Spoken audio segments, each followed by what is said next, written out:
Well, it took 2 years, but today is finally the day Invincible returned to Amazon Prime with the debut of Season 2 entitled A Lesson for Your Next Life. Now, I'm Gabe Joel, and this is a video series where I give my thoughts and feelings on the episode that was, while also shouting out any comic book Easter eggs or references I can find. So, with that out of the way, let's get right into it, shall we? So then, the episode wastes absolutely zero time getting started as we see Mark engaged in a fierce battle with Immortal. At first, I thought this might be some sort of training exercise or maybe a dream. But once the layers slowly get peeled back more and more, it becomes quickly apparent that this is not the main universe Invincible, but instead one of those oh-so-classic dark alternate future timelines that comic book stories love so much. Because, you know, Invincible as a series was created to deconstruct superhero and comic book tropes, so it only makes sense that they have their very own multiverse. Here's hoping you aren't sick of those by now. In case you were wondering, this dark what-if future is taken directly from the pages of the comics, right down to Invincible parroting his father's Viltrumite propaganda on a giant video screen. Hats off as always to Steve Yeun for his performance here, because while he's saying all this clearly evil totalitarian stuff, he manages to keep that youthful exuberance that is so key to Mark as a character.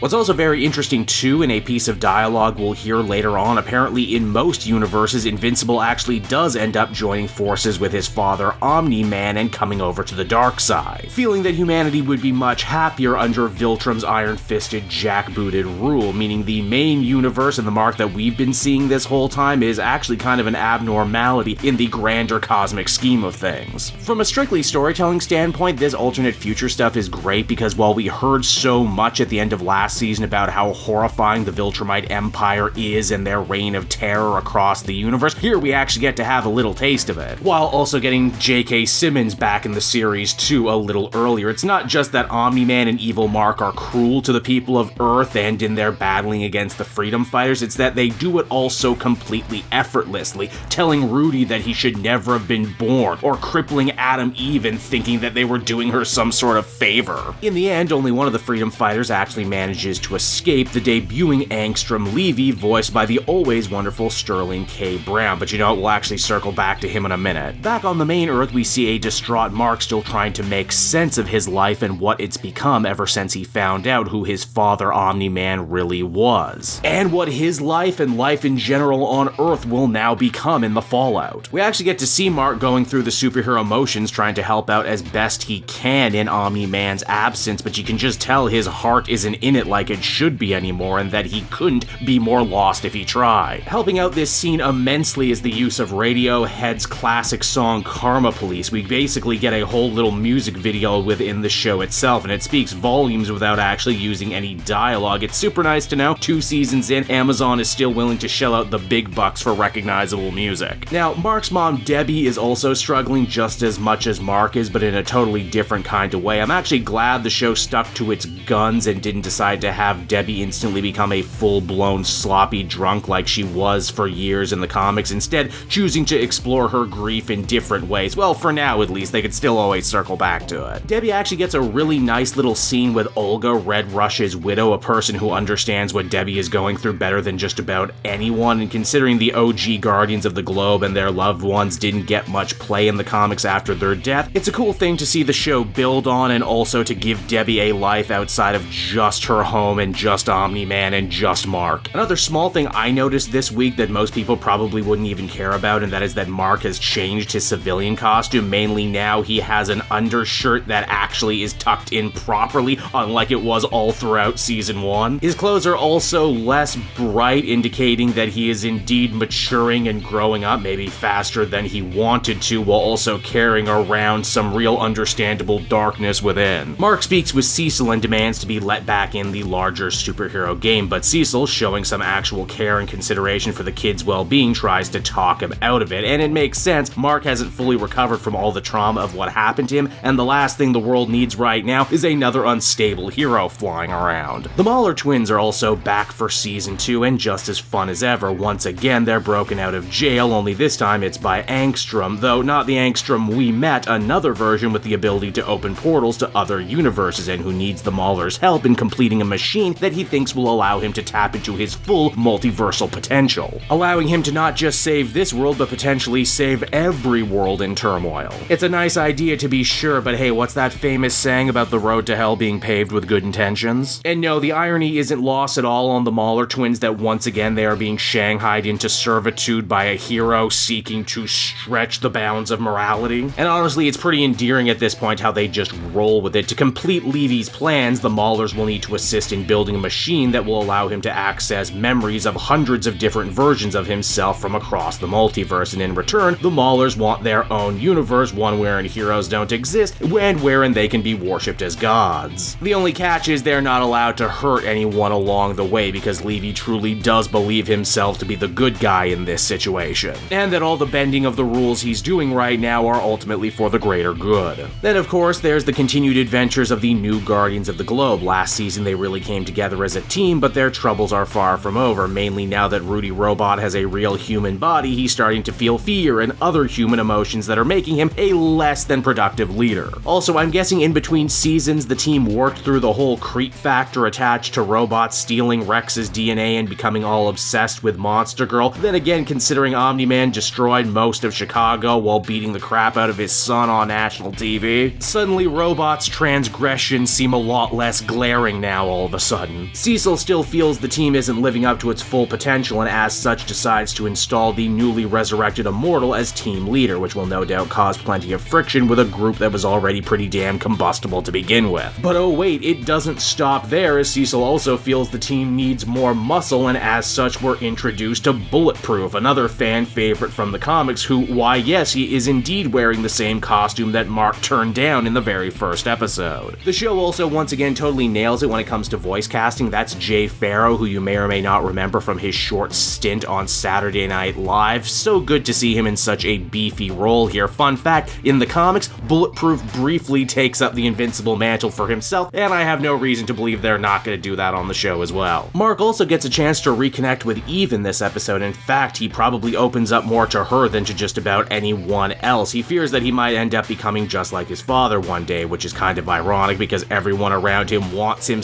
/ really needs him to fill his dad's shoes and quick, so it's a real lose-lose situation, isn't it? Another fun bit this episode has going for it is, unlike all throughout season 1, whenever characters would say the word Invincible, we would slap right to the title card. It happens here like 4 times, and every time I chuckled when characters did it, and yet no title card came up. In the end, Cecil is ultimately forced to let Mark back in on a trial basis to stop whatever the Mer Twins have planned, and Invincible is more than happy to jump right on in, needing very badly to hit someone who deserves it. And oh hey, if you look quickly, you can see that Donald is back alive too. This might have seemed like a mistake for some of you out there, but I'm here to tell you that in the comics, Donald is actually a cyborg, and I'm guessing the same is true here, and that they just ended up rebuilding him in between seasons. Our big action finale sees a massive brawl wherein Levy opens up portals and summons other versions of the Mer Twins from across the multiverse to do battle with Invincible. My personal favorite is the Mauler sister, but hey, who's your favorite? Tell me in the comments section down below. Now, despite coming into the battle all gung-ho, Mark ends up exactly where he usually goes in situations like this, getting his ass kicked in a massive gang beatdown. He is still a young hero, still coming into himself, and as we saw previously in the episode, he actually put off fighting 2 villains at once when he didn't have to. Hell, the Maulers might very well have ended up killing him here were it not for Levy stepping on in and removing his helmet, putting a full stop to the procedure. His reasoning is actually really fascinating. He says that he doesn't want to build his utopia on a foundation of bloodshed, which is a really great rebuff of everything Omni-Man and the Viltrumites were trying to do. The day is saved, but as always seems to be the case, it's very bittersweet. Mark is accepted back by the broader superhero community in Cecil, but it's pretty clear that he might have actually done more harm than good in this situation, and maybe, just maybe, if he is going to throw himself into being a hero full-time again, he should maybe be bothered to ask more questions next time instead of none. For what it's worth, things do end up picking up in Mark's personal life in a positive way. Despite his bad grades all last season, it seems that him and girlfriend Amber are headed to the same university after all, just another thing in the life of Invincible that is about to quickly change all around him. Too bad he might also have made a new enemy in the form of Immortal, who thinks that Mark can't be trusted given who his father is, meaning that that little fight from the beginning of the episode might actually have been a bit of foreshadowing. And of course, as with every good superhero story, we need a post-credit too. Turned out Levy survived the explosion, but it also turned him into a gross brain creature much closer to his classic comic counterpart, one who can now no longer distinguish between all the different memories inside his head, and who vows a bloody revenge on Invincible for ruining his life. life in his dream of a perfect world. And why yes, it's only right here at the very end do we officially get the Invincible title card for Season 2. And so that was a lesson for your next life, and overall I would say this was a strong return to form for Invincible as a series. This was an episode that sought to deal with the massive cataclysmic fallout from last season, and if I had to sum up this episode in one word, it would be